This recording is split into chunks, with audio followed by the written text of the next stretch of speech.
अस्सलामुअलैकुम ninth class. उम्मीद करती हूँ आप सब खैरियत से होंगे और ईमान की बेहतरीन हालत में होंगे। तो बेटे 2 दिन से हमारी ऑनलाइन क्लासेस चल रही हैं, आज 3rd डे है और उम्मीद करती हूँ आप साथ साथ स्टडी कर रहे होंगे। लेकिन बेटे आप लोग रिस्पॉन्स नहीं दे रहे, होमवर्क नहीं करके आ रहे। आप लोगों में से बहुत सारे स्टूडेंट का होमवर्क अभी तक नहीं आया, सिर्फ 2-3 बच्चियों ने होमवर्क सेंड किया हुआ है।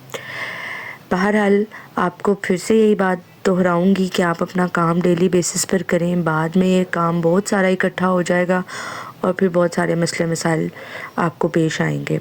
तो अभी आपका दायरा एक इन हालात में भी इतनी अच्छी अपॉर्चुनिटी आपको प्रोवाइड कर रहा है, तो इससे फ़ायदा उठाएं। ठीक है बेटे, चलें जी। आज हमने अपना नेक्स्ट चैप्टर, और जो कि हमारी 9th फिज़िक्स का लास्ट चैप्टर है, इंशाल्लाह इस वीक में हम इस चैप्टर को ख़त्म कर लेंगे। अपकमिंग वीक में हम इस चैप्टर को ख़त्म कर लेंगे। तो जी इस चैप्टर के अंदर हम क्या पढ़ेंगे, क्या सीखेंगे, उसकी तरफ आते हैं ज़रा। हम इसके चैप्टर के अंदर हीट का ट्रांसफ़र होना पढ़ेंगे। ठीक है, कि हीट कैसे ट्रांसफ़र होती है। पिछले चैप्टर में हमने पढ़ा था कि हीट क्या होती है, कि mode of transfer of temperature, यानी कि किसी बॉडी का टेम्परेचर का ट्रांसफ़र हो जाना हीट होती है। लेकिन यहाँ पर हीट ट्रांसफ़र कैसे होती है वो पढ़ेंगे। तो बेटा बेसिकली हीट जो है ना, वो 3 तरीक़ों से ट्रांसफ़र होती है। ठीक है, एक कंडक्शन, एक कन्वेक्शन और एक रेडिएशन। और जो ये हीट होती है ना, थर्मल कांटेक्ट के ज़रिए एक दूसरे के साथ होती है। यानी कि इन तीनों प्रोसेस कह लें, तीनों वेज में, कन्वेक्शन में, कंडक्शन में, रेडिएशंस में थर्मल कांटेक्ट ज़रूर पाया जाएगा। ठीक है, तो जी सबसे पहले आज का जो हमारा टॉपिक है, हमने कंडक्शन को पढ़ना है और फिर नेक्स्ट अपकमिंग डेज़ में हम कन्वेक्शन और रेडिएशन को भी पढ़ेंगे। लेकिन थोड़ा सा मैं आपको नो हाउ बता दे देती हूँ इस बारे में, कंडक्शन क्या होती है। फिर कंडक्शन में आपके पास जो एटम्स या मॉलिक्यूल्स होते हैं वो एक्चुअली ट्रांसफ़र नहीं होते, उनको हीट मिलती है। तो वो रोड, फॉर एग्ज़ाम्पल हमने रोड गर्म किया, तो जी रोड गर्म करने पर हमारे पास, चूँकि आपको पता है दुनिया की हर चीज़ एटम्स और मॉलिक्यूल से मिलकर बनी हुई है। तो जो एटम्स होंगे रोड के एक सिरे से, जहाँ से गर्म करना स्टार्ट हुए हैं वहाँ पर वो वाइब्रेशन स्टार्ट करेंगे। उनकी वाइब्रेशन एक से दूसरे में, दूसरे से तीसरे में, जैसे कि फॉर एग्ज़ाम्पल ये पार्टिकल्स हैं, ये अपनी मीन पोजीशन के आगे और पीछे वाइब्रेट कर रहे हैं। ये अपनी वाइब्रेशन इसको ट्रांसफ़र, ये अपनी वाइब्रेशन इसको ट्रांसफ़र करेंगे, अपनी वाइब्रेशन इसको ट्रांसफ़र। ऐसे करते करते करते बेटा आप लोग देखेंगे कि जिस साइड से रोड को हमने गर्म करना स्टार्ट किया है, उसके ऑपोजिट एंड के ऊपर भी हमें हीट फील होना स्टार्ट हो जाएगी। ठीक है, इसकी आम मिसाल आप किसी चिमटे की ले सकते हैं। जब हम घरों में आम खाना बना रहे होते हैं, या चमचा जो हम घर में कुकिंग के दौरान इस्तेमाल करते हैं, वो भी गर्म होना स्टार्ट हो जाता है। तो ये बेहतरीन एग्जाम्पल है किसकी, कंडक्शन की। अब इसके अंदर सिर्फ एटम्स अपनी पोजीशन पर, सेम पोजीशन पर रहकर बस वाइब्रेट करते हैं और वो वाइब्रेशन से एनर्जी जो है एक से दूसरे में और दूसरे से तीसरे में ट्रांसफ़र करते हैं। लेकिन जो ये कन्वेक्शन होती है, कन्वेक्शन में मॉलिक्यूल्स खुद ही ट्रांसफ़र कर जाते हैं। ठीक है, यानी कि यहाँ पर तो इसके अंदर मॉलिक्यूल ट्रांसफ़र नहीं करते, लेकिन इस पोजीशन में जो मॉलिक्यूल्स या एटम्स होते हैं वो खुद ट्रांसफ़र कर जाते हैं, रेज़ की सूरत में कह लें, वेव्स की सूरत में, जैसे भी करते हैं। अच्छा, एक्चुअल मूवमेंट हो जाती है कन्वेक्शन में किसकी, एटम्स की।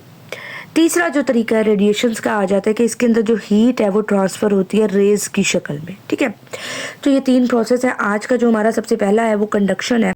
तो इन्होंने यहाँ पर एक एग्जांपल ली हुई है स्पून की। 2 स्पून लें और एक का जो हैंडल है आप मेटल का रखें और एक का हैंडल नॉन मेटल यानी कि वुड का रखें और दोनों को गर्म पानी में डिप करें। आप देखेंगे कि जिसका हैंडल मेटल का है वो जल्दी गर्म हो जाएगी और जिसका हैंडल वुड का है वो जल्दी गर्म नहीं हुई। गर्म दोनों हुई, लेकिन टाइम का डिफरेंस आ गया। ये क्यों आया? क्योंकि जो मेटल्स हैं ये गुड कंडक्टर ऑफ हीट है। ठीक है, और नॉन मेटल्स हैं, इनके अंदर हीट जल्दी से कंडक्ट नहीं होती और इसकी बुनियादी वजह फ्री ऑफ इलेक्ट्रॉन्स है। मेटल्स के पास फ्री ऑफ इलेक्ट्रॉन्स होती है, जिसकी वजह से ये हीट को जल्दी ट्रांसफ़र करती है। अब बेसिक वजह क्या है, जो कि मैं पहले ही आप लोगों को बता चुकी हूँ, वाइब्रेशन।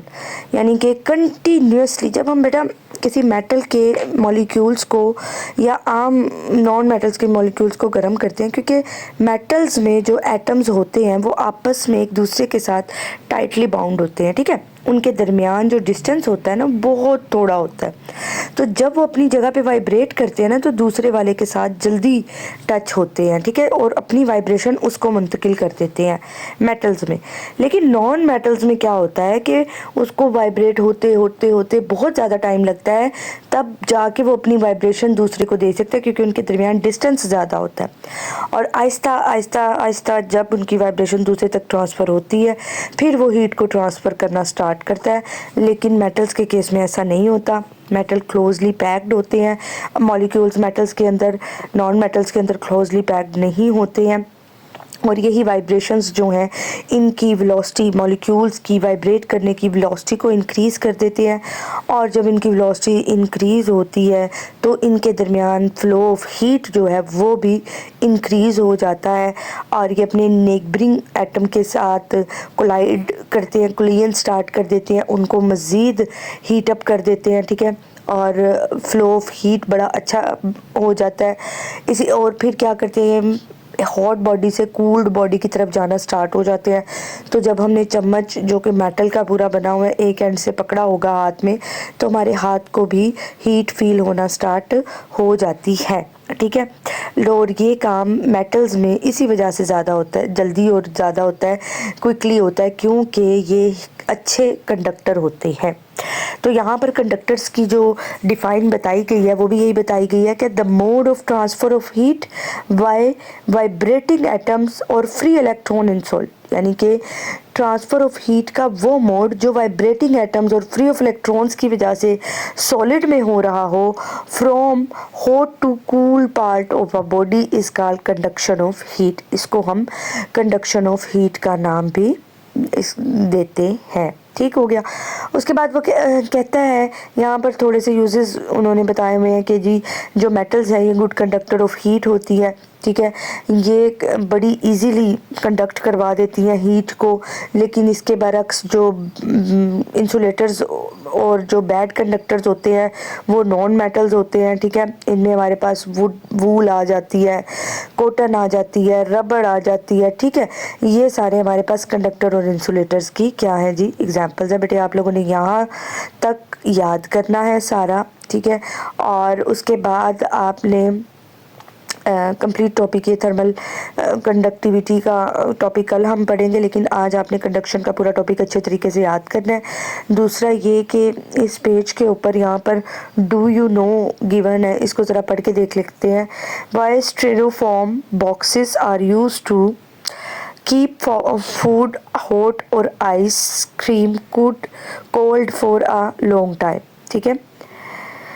वो कह रहा है कि आपको पता है कि स्टेरोफॉर्म बॉक्सेस क्यों इस्तेमाल किए जाते हैं खुराक को गर्म और आइसक्रीम को ठंडा रखने के लिए लॉन्ग टाइम के लिए, क्योंकि वो बैड कंडक्टर ऑफ हीट होते हैं, इसीलिए इस्तेमाल किए जाते हैं।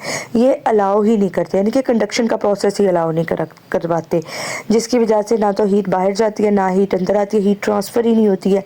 तो आपको भी पता है जब हमने एक चाय का कप रखा है तो थोड़ी देर के बाद जो हीट है वो खुद ब खुद हवा में जाना स्टार्ट चली जाती है, तो चाय का कप खुद ब खुद ठंडा हो जाता है। तो वो इसी वजह से होता है क्योंकि जो हीट है वो ट्रांसफ़र हो जाती है एक बॉडी से दूसरी बॉडी में। लेकिन अगर उस चाय के कप के इर्द गिर्द हम एक ऐसा माहौल प्रोवाइड कर दे जिसमें हीट ट्रांसफ़र ही ना होने दे, तो वो चाय का कप वैसे का वैसा गर्म रहेगा। तो जो स्टेरोफॉर्म की बात यहाँ पर कर रहा है वो उसी सेंस में आ जाता है कि वो फिर मॉलिक्यूल की जो हीट ट्रांसफ़र करने का जो मोड है उसे स्टॉप कर देता है, यानी कि कंडक्शन का प्रोसेस ही नहीं होने देता।